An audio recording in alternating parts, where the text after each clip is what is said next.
it do, Crew Excellence? We are live for episode 10, baby. I'm your hostess with your Moses, your favorite Crew Excellence member, verified by your mama. Hey, Justin Strickland, I'm happy to be with you. Welcome to another episode. I hope your new year is going good. We are in Black History Month. Shout out to the people. I live for the people. I die for the people. You feel me? Shout out to the movement, man. I hope y'all having a wonderful February and you staying black. That's all. I mean, I tell you all the time, that's only two things I got to do the rest of my life. Stay black and die. Everything else is a choice. You feel me? And so I hope you're having a wonderful February. And we're going to jump into the episode. Got a super dope episode for you.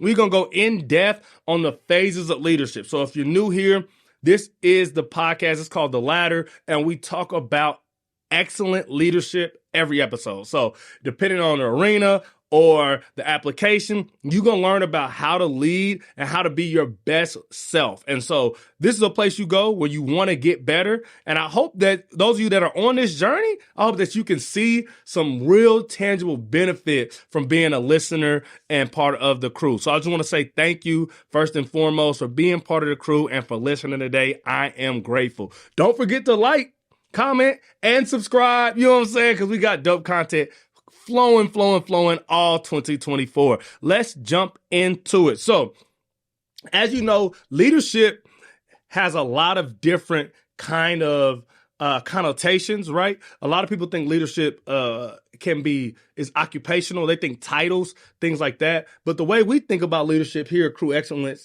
with Crew Excellence on the Ladder, is very different. We think about leadership first as individuals who have responsibility for things. And so anything that you're responsible for will require leadership, okay? So we're going to talk through the 4 phases of that. And so at the very bottom, everyone's a leader, and then it starts to trickle down, you know what I'm saying, as we get to the top. You'll see as we go through it. And so the first phase of leadership, this starts with toddlers, right? And as soon as they can talk and they can make decisions, they are participating in this form of leadership. So this applies to everyone, and that is the leadership of yourself. And so at the very foundation of leadership, we all lead ourselves, right? And so one thing you have to learn is how to lead yourself. And so that might sound counterintuitive, like, what you mean how to lead myself? I do what I want to do, and that's how I do it. And that probably don't work for you, okay? So we're going to talk about how to lead yourself. It's 3 different things that I kind of want to touch on here when we talk about self-leadership. So the first thing we learn as far as leading self is the physical. So you'll know if you've studied fears. I study fears a lot because I always be thinking it's weird that people be afraid of stuff. So I wanted to understand, like, the phobias. And like, I went through a whole phase in life where I was like, why do these exist? And went through all that. We're only born with 2 fears. So humans are only born innately with 2 fears. All other fears are learned. The 2 fears we're born with are the fear of falling and the fear of loud noises. And the reason we're born with those 2 fears is they keep us alive. And so the first thing we do as we lead ourselves is we learn to protect our bodies. And so if we don't want to fall, because that means pain, right? And we don't want to be around loud noises because that means danger. And so even when we're really little, we learn how to lead our body as far as keeping it safe. One thing that changes as we get older when we talk about leading our bodies is we get to start making healthy decisions. So the older you get, the more autonomy you get over your body, right? When you're a kid, you got to eat what your mama cook or where she stop and get food, and you don't have that choice. When you may become a teenager and get your own job, you get to start making some choices on what you eat. And then when you're an adult, you make all the choices on what you eat, right?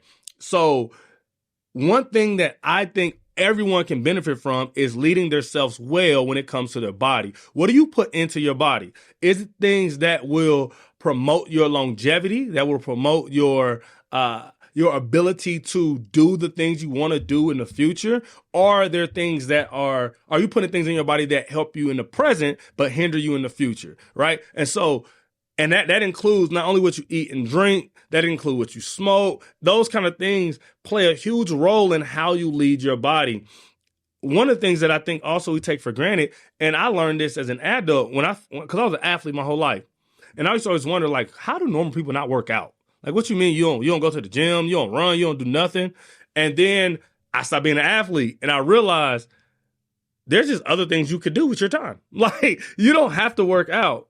But part of leading yourself is setting aside time to protect your body. And one of the ways you can protect your body from old age, from many diseases, from muscle attrition, bone deterioration is exercise. And so I always struggle with leaders, people who claim leadership, but don't take care of their body, because I see it as a blind spot where you're not leading yourself.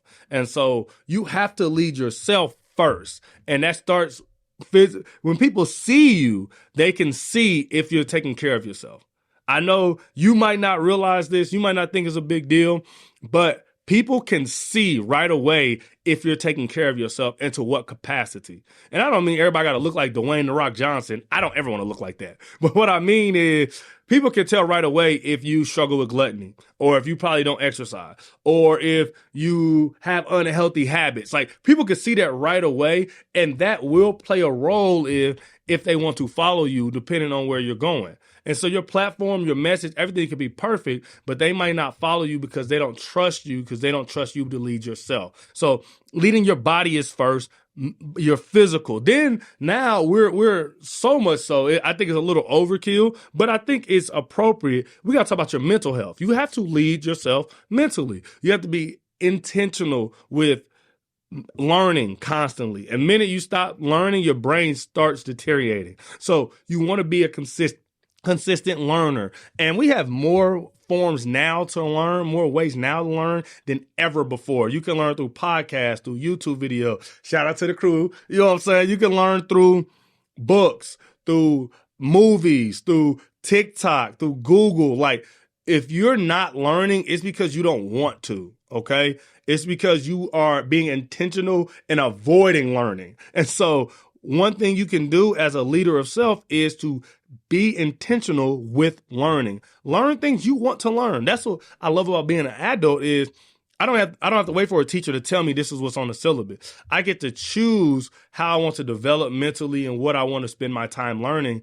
And that gives me a lot of options, but it also makes me have to take some responsibility, which is what leadership is, right? Is you want to take responsibility of your mental health. There's a lot of things now that we are aware of more than ever before. But I find it very ironic that we are more aware of mental health now than ever before, but we also suffer from the most mental health disorders than ever before. And one of the things I believe is because we're so hyper aware of these mental health issues, I believe people are taking less and less responsibility for their mental health. And so they're putting their mental health at the expense of others. And so they're dependent upon others to maintain their mental health, whether that be the environments they're in, the people they're around, their doctors, medication. They're putting that responsibility on other people rather than being intentional with leading themselves, leading their own mental health. Because there are things we can do.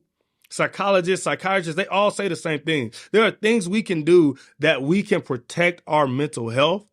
And everybody knows what to do. Everybody knows about taking rest and setting boundaries and creating environments of peace. And everybody knows these things, being in healthy relationships. Everybody knows these are things that protect your mental health, but everybody's not intentional with doing them. And one of the things when you talk about self-leadership is you got to be intentional with leading yourself the way you want to go. Okay, so you have to be very intentional with that. And one of the things you got to do is take care of your mental health. Next thing, we have to take responsibility for ourselves and for our past actions. Too often we do things and we don't want to deal with the consequences, or even we deal with the consequences, but we don't want to look at what we did and see if we need to change, right? There's a lot of people who have this false reality that who they are today is who they were always meant to be and who they're supposed to be in the future. You shouldn't be the same person at 20 that you are at 10.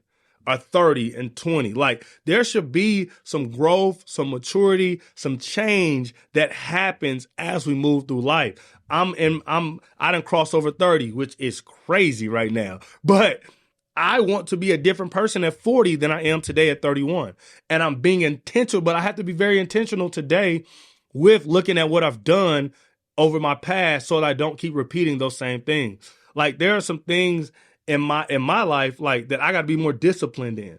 There are some things in my life that I got to be more intentional with. This podcast is one of them.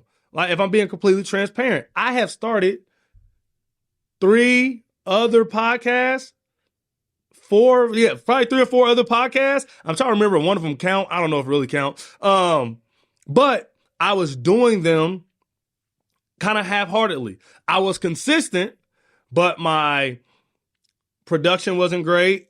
My timing wasn't great on when they came out. I would miss days. I was inconsistent. I was doing some of those things, and I would look at myself and I would be like, I want to be successful in this arena. And now I'm looking back. Why have I not found success yet? And so I'm looking at the habits I had, looking at the actions that I had, and I'm seeing what was good and what was wrong. And I'm changing the things that was wrong. I'm improving the things that are good so that I can take control. And that's the next step. So I take responsibility for my past. I look into my actions, right? But then I take ownership of my present and my future. And so those two things got to go hand in hand. You can't take responsibility of your past and then float today and wish on tomorrow. So you can't say, I know what I did. I see what was wrong. I see what was right. And we're going to just live life. Okay. They don't stop there. You got to know what you did, see what's right, see what's wrong. And then you have to take ownership of it today. You have to make those changes today so that you can get where you want to go in the future, which is one of the biggest things about leading yourself is having a plan for the future, right? And I am a full proponent of vision casting and dreaming and planning, but I'm also very aware, hyper aware that God is in control. So I love the Lord, and I know that I make plans all the time, and God goes, nah, that ain't how this gonna go. But what I do know is I am open to God changing my plans, but I'm not floating so God doesn't have anything to change. And so I think that you can be very intentional with your past and miss out on your future because you're not taking ownership of your present. Come on, that's a word. That's going to be a clip. If you're watching the full episode, you're going to see that clip because that's a gem, right? And I want you to know that there is a such thing of the opposite of taking ownership of your present and future. But if you don't deal with your past, then you won't know and you'll repeat a lot of the same stuff. And what'll happen is you could be so far ahead 5 years from now if you do both. But say you just take ownership of today. All right, I know what I want to do today. I know I want to go in the future, but you don't deal with what you've done in the past. What's going to happen is you're going to repeat some of those same mistakes. And now in 5 years, you're only going to be 2 years ahead. Where if you would have taken responsibility of your past, you would be 10 years ahead 5 years from now because you would be fully present and able to plan for the future, knowing yourself, knowing what your blind spots are, knowing where you're capable of falling short allows you to find the right people that can help shore up your weaknesses and to work on your weaknesses. And also helps you lean into the strengths that you have, right? And so those are leadership of self. And remind you, those things apply to everybody, everywhere, at all times. No matter your age, your culture, your environment, those are things that you can do today, that you can think about today that will automatically make you a better leader of self. Instantaneous improvement on your ability to lead yourself, okay? Which is vital, to society. If everybody would just lead themselves well, we would have so many more positive things going on in society, but we fall short there because that's just, like I said, that is just the foundational leadership. So every single person a leader of self. Now, we have majority of people, right? And I would love all people to move into this, which is you're a leader of your immediate responsibilities. And so what I mean by that is there are things that you are born into or that you sign up for that you are now responsible for, and it requires leadership. And so the 3 things are your family, your work, and school. So those are either things that you have to do, right? Like school or work, unless you want to be homeless. And family is something that you didn't get to choose. But we still have responsibility in all those arenas. So what does that look like, right?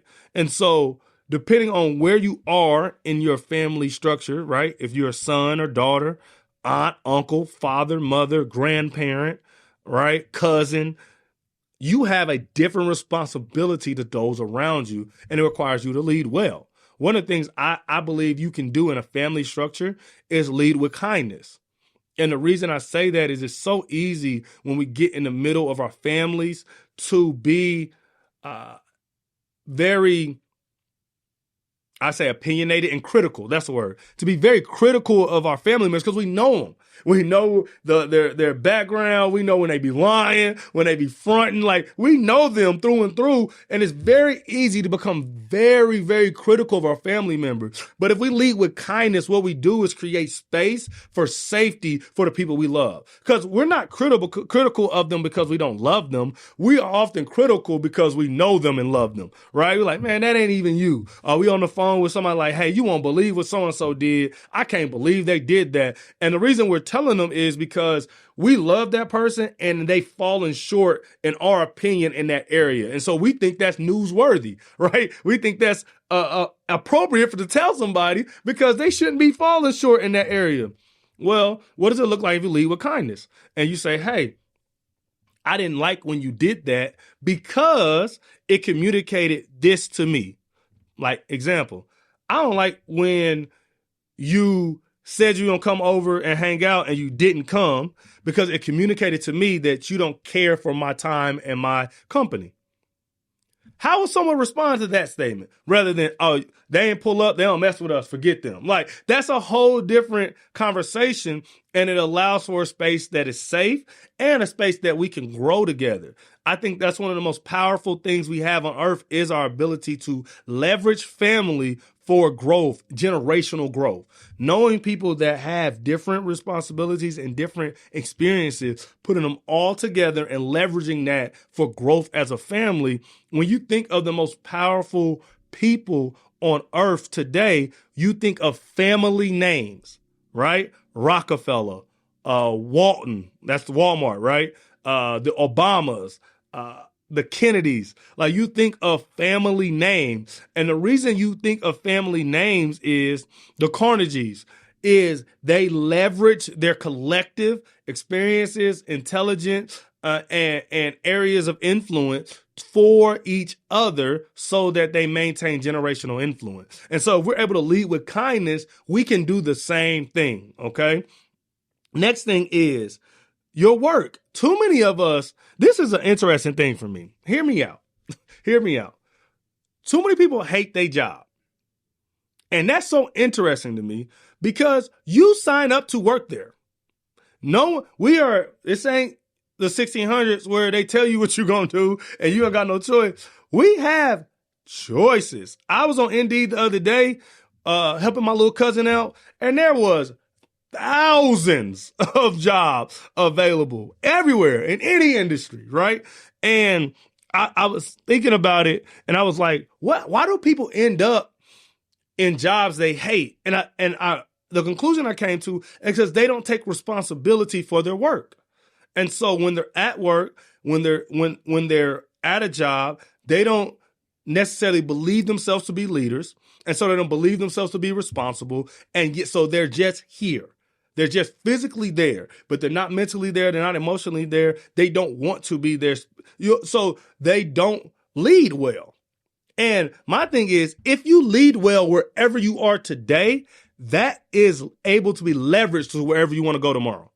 So no matter where you are right now, if you do it well and you lead well and you are responsible with your coworkers and you are responsible with your supervisors, what will happen is when you want to change and you want to shift companies, jobs, industry, you will have relationships, which is by far the most important workforce leverage you can have. You will have references and you will have experiences that you are able to have because companies trust you.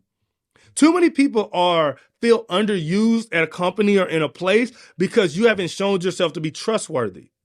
And I want y'all to hear me. I am the most forget that job person you could ever meet.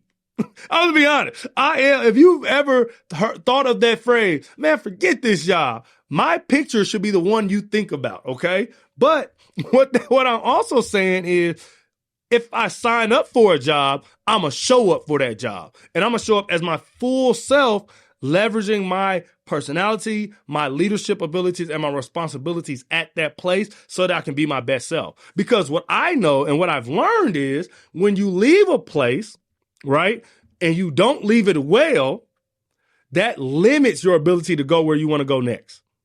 And it just does. It might not be fair. You might not like that's how it is, but that's how life works. And we all understand that. We all get that, but we don't all take advantage of that. And so I want you to know, wherever you're working, whoever you're getting a paycheck from, right? You have to lead well there before you want to go to your next place.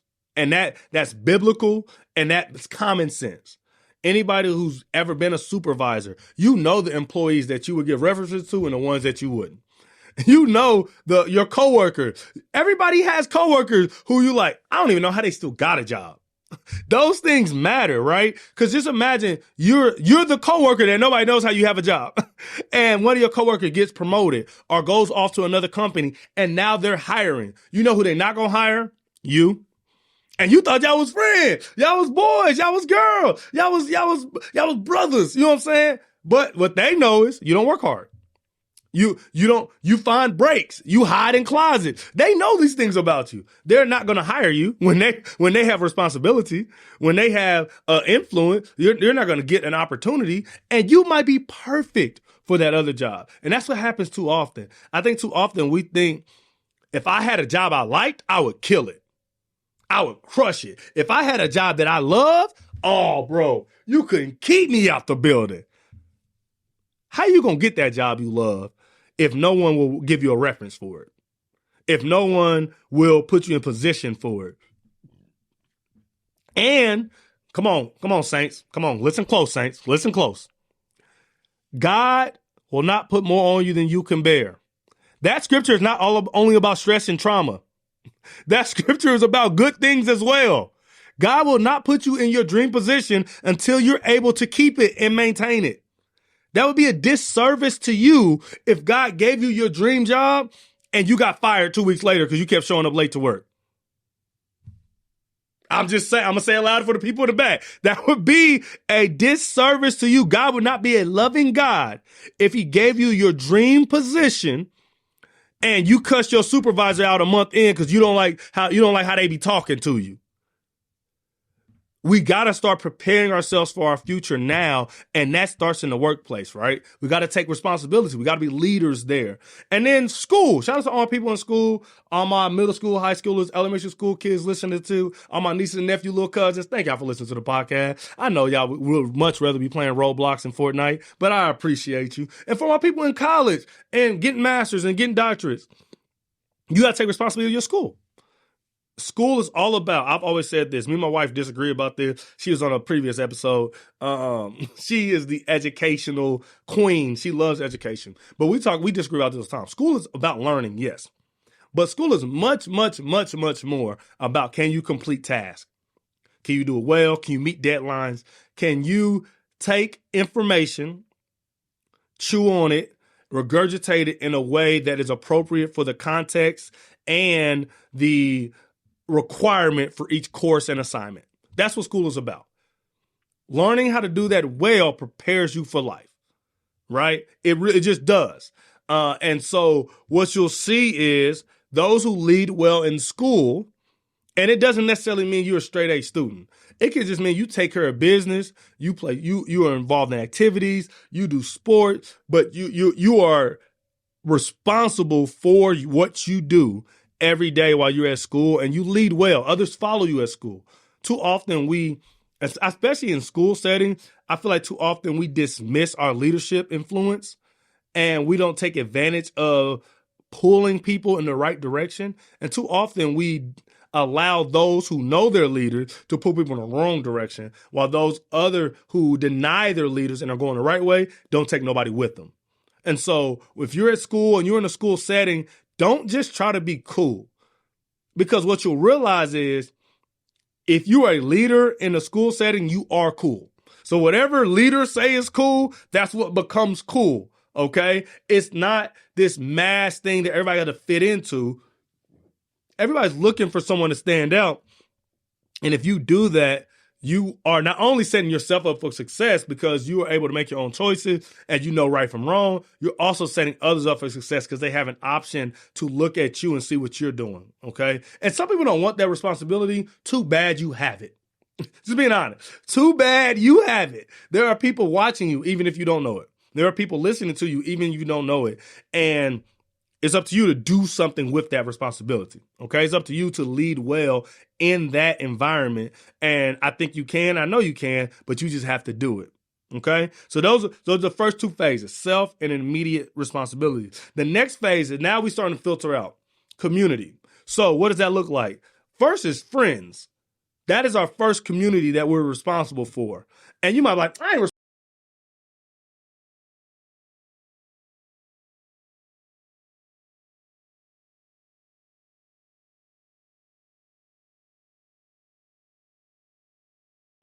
that made me feel like you weren't listening and you weren't taking what I was saying seriously. I don't like the way that made me feel. That's a real grown up, you know what I'm saying, thing to say. And that's a conversation that if we have with our friends, we allow them to grow. You should be a space, a person that your friend can grow with. You shouldn't be a place or a space where your friend has to stay the same to stay your friend. Some of y'all just thought about friends who are keeping y'all in those spots, who won't let y'all grow, and they might not be your friends. Just being honest. Not for the future, not for the present. They might have been your friends in the past, and that's why we got to lead ourselves, right? We got to be responsible for our actions. We might have done some stuff to our friends that make them treat us that way. We might still be doing some things that make them treat us that way. Be responsible. Go through some self-accountability, and then you move forward and you tell your friends, this is who I want to become. I need y'all help to do it. Because that's the thing too. Yes, we have to lead ourselves, but we all need help from other people to become who we're supposed to become. No one's self-made. This pull myself up by my own bootstraps, that's a lie. Everybody needs people. We were created to work in community, and one of those first things is friends. Second thing that we're responsible for within our community is our community development. So we're responsible for different members in our community, those that don't have information and resources, those who don't have access to certain things. When we're talking about community leaders, that's what they're sitting at the table to do. They're sitting at the table to do to develop access and infrastructure that allows community people to be successful. They're trying to think 10 years in the future, 20 years in the future. What are people going to need that they don't have, and how do we get it to them? One of the things that I've seen in KCK, I'm from Wyandotte, is we didn't have a grocery store in Northeast. It was a food desert. And so through community member development and through leadership, they built a grocery store, the Merck Co-op on 5th Street. Regardless of how you feel about that grocery store, right? The pricing, the look, whatever, there is fresh food available to people in that area now that wasn't. That happened because of community leadership, okay? And too often we make it super political, and it don't gotta be. Who needs stuff and who's in positions to get them that stuff? That's community leadership, and those that do it well are those that get streets named after them. Right? Those who have community centers named after them. These are people that we remember in our local context because they connected people to resources, right? And so you can be that. You just have to do it well if that's what you want to do, right? If you are going to, let's say, elevate from friends and immediate contact to community, you have to understand, what am I leading for? And you're leading for at that level. You're leading for resources to be given to people who you believe need them and deserve them. Okay? Youth and elders in our community need our leadership. Young people are either beneficiaries of good leadership, or they are, what word am I looking for? Strays. They catch a stray for poor leadership, right? Those two options. Either they benefit from good leadership, or they are negatively impacted from bad leadership. And so as community leaders, we have to recognize that they don't get a lot of choice. They don't have a lot of voices at the table, but they are probably the most important group of people in all of our communities. Because if you do it right and you develop your youth, what will happen is in 10 to 20 years, the community will be 5 or 6 times better than you could ever have dreamed. Because the people that are in charge were developed properly with healthy boundaries, with good planning and organizing, with proper responsibility training and time management, and they understand value and how to influence and how to lobby, and they have policy training. They will change a community just because you develop them well. Too often we think we have to be the ones to do all this stuff. The best thing you can do is make sure somebody else can grow up learning how to do all the stuff. Because what we forget is, just in a common sense thing, is they have more time than we do. And so a 15-year-old has more time to change a community than a 45-year-old does. And so just in sheer number, you giving everything you know at 45 to a 15-year-old is more beneficial for that 15-year-old in the community than it is for you. And so understanding that you can take appropriate measures to ensure that there is another generation of leaders coming up that has the tools, knowledge, and resources to impact their community. Elders as well, we got to take care of our people who have come before us, who have given to this community. And so, because what young people will realize is, I can give everything I want to this community, but I know this person did it and the community don't take care of them. They don't look out for them. They're ostracized. They're pushed off to the edges, to the boundaries. And so I don't want to be that. So I'm not going to give nothing to this community, because I don't even see how they treat. I see how they treat people who did. And so you want to take care of both ends of the spectrum so that this is a community that not only develops people, it takes care of the people that have developed and given back to it. Okay. And the last thing is just community development in general is we have to be intentional with where we want our communities to go.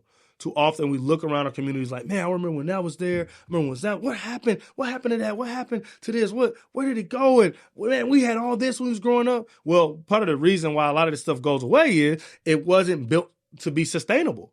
It was built around one person or one family or one church or one company, and they didn't do any internal development. They didn't do any generational development.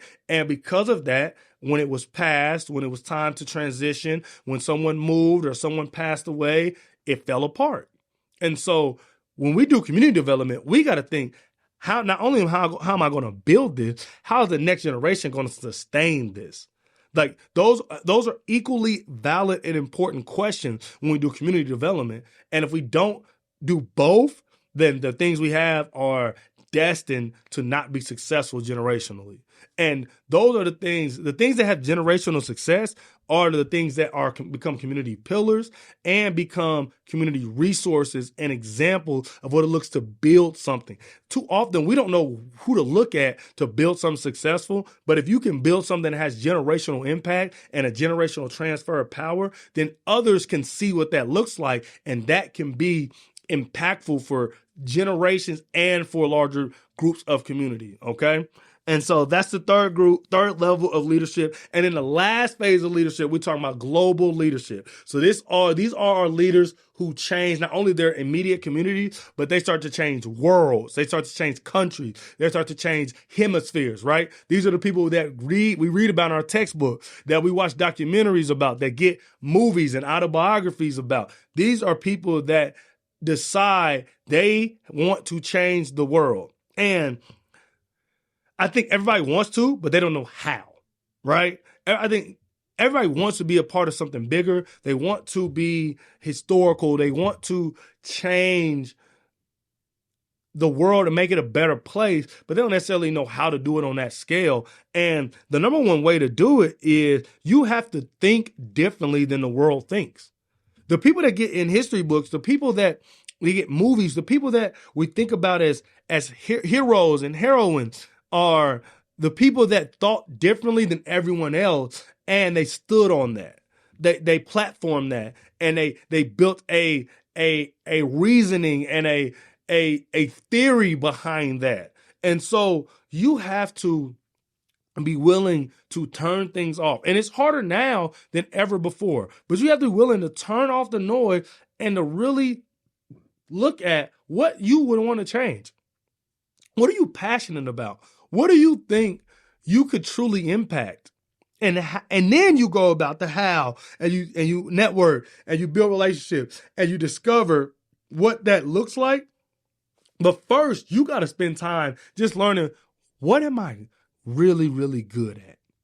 What am I really, really passionate about? What keeps me up at night? What gets me up in the morning? And when you are able to figure that out, you can go about changing the world. You can go about impacting people for generations of building a legacy, right? And the thing about these global leaders is they promote, and we can mark them. We can almost mark them on a time map of when this person came, this shift happened in the world, and this is what we've gotten because of that. And so if you remember the Mount Rushmore, I talked about it. Like, some of the people I put on the Mount Rushmore leadership were people that you can mark in history, that once they came and they were on a global scale, they were given a platform, the world changed, right? And what you have to do is, one, you have to be intellectually capable of communicating a message to a wide array of people. So if your message is from one people group at one time and in one conversation or language style, that's hard to make global. Just being honest. That's hard to shift global. It's not impossible, but it's hard. You can take what you want to do for your people and see how it would apply elsewhere, right? That's what Dr. King did with Mahatma Gandhi's nonviolent in India, right? Gandhi's was about freeing India from the British. And this is how he went about doing it. Well, that thought process, though, wasn't exclusive to India. That was something that could be taken and applied here in America. It could be applied in France, in places in Africa. That's why Mahatma Gandhi is historical. A lot of people get caught up now, like, he wasn't a good person. He was this, he was that. Two things can be true. He could be a person with many flaws that changed the world. And we all are people with many flaws. And so I want you to know you can still change the world with all of your flaws. Now, you probably should work on some of them. Let's be honest. We go back to leadership itself. You should probably work on some of them, but that doesn't necessarily hold you up or eliminate you from being a global leader that makes historical change. And so I want you to know that no matter where you are in the phases of leadership, right? If you're like, I need to start with self. I got some stuff that I got to figure out, and I ain't figured it out yet. If you're there, cool, work on that. If you're at, I need to take care of my family better. I need to be more kind to my children, to my spouse, to my mother, to my cousins. I need to take work serious. Yeah, I don't like my job, but what you said is true. I do need to be working as if I'm working at my dream job so that when I get there, I'm ready, right? And then you could think like, okay, I'm in school. I've been slacking in my classes. I've been missing deadlines because I don't find it important, but what I do know is when I get older and I want to make a certain amount of money, I want to have a certain job, I'm going to have to meet deadlines. So let me start practicing now, right? Or if you're in the third phase, I'm in community development. I'm at the meetings. I'm at the spaces. Let me start thinking about resources that's finite and how I can get them to the right people. What canals I can build to bring water to the people that don't have it, right? And then if you're on a global scale, you say, I'm doing community leadership. I'm impacting my local people. I think I got something that can change the world. Let's do it. Run full pace, write the paper, write the book, produce a podcast, get your platform, your message some way. Now more than ever, we have so many opportunities for platforming. Platform your message in a way that the masses can hear it, learn from it, apply it, and grow with it. And because I know we live at a time now where there are some people that books and history books don't be written about. There are some movies in the making right now. There are some stories in the making right now that people are going to read 30, 50 years from now and be like, bro, that's incredible. How did they do that? How did they accomplish that? I'm thankful for that person because they have impacted my life. If they didn't do this and say this and think this and live this, then I wouldn't have access to these things. Those people are alive right now. Some of those people are you. Yeah, you. Yeah, you. Some of those people are you. Let's do it. Let's go change the world. Let's run full speed. I believe in you. Shoot, I believe in myself. That's what Crew Excellence is about. We going to change the world. This is not just something that I sit here and talk about. This is something that I believe, that I'm on, that I believe in with every fiber of my being. Like I'm going to change the world, and y'all gonna do it with me, right? Yeah. So I like to hear. So shout out to Crew Excellence. Man, I hope y'all love this episode. This is another one where I was more so teaching on leadership. We're going to have a guest on soon. I know y'all like the episode with Wifey. So we're going to have some more guests on. And I know that I'm not sick of y'all. So I know y'all not sick of me, right? But this is your favorite Crew Excellence member, Jay Strick. Man, I'm grateful. I'm honored that this has been a wonderful time. Thank you. Have a great time and go lead with excellence. I'm out, man. Peace. Crew Excellence. Another great episode. I'm so honored to be leading the journey you're on.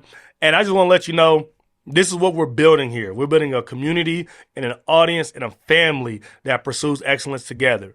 And if you want to be part of that family, right, this content is free. You can keep coming over here every Friday, catching a podcast, but we have so much more. First of all, if you join Crew Excellence, you get the podcast on Thursday. Yup, 24 hours early. Second thing, you get part of our private group where we talk about leadership every single day. You get Motivation Monday. You get discounts on merch. Okay.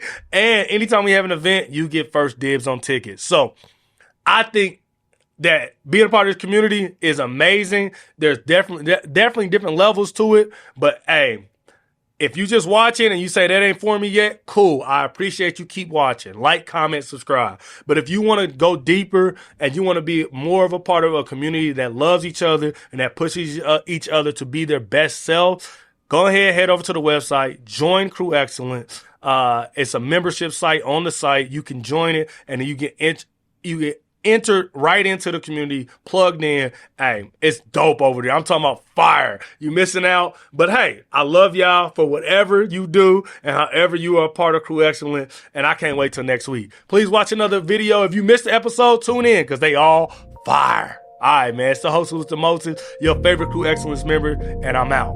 Peace.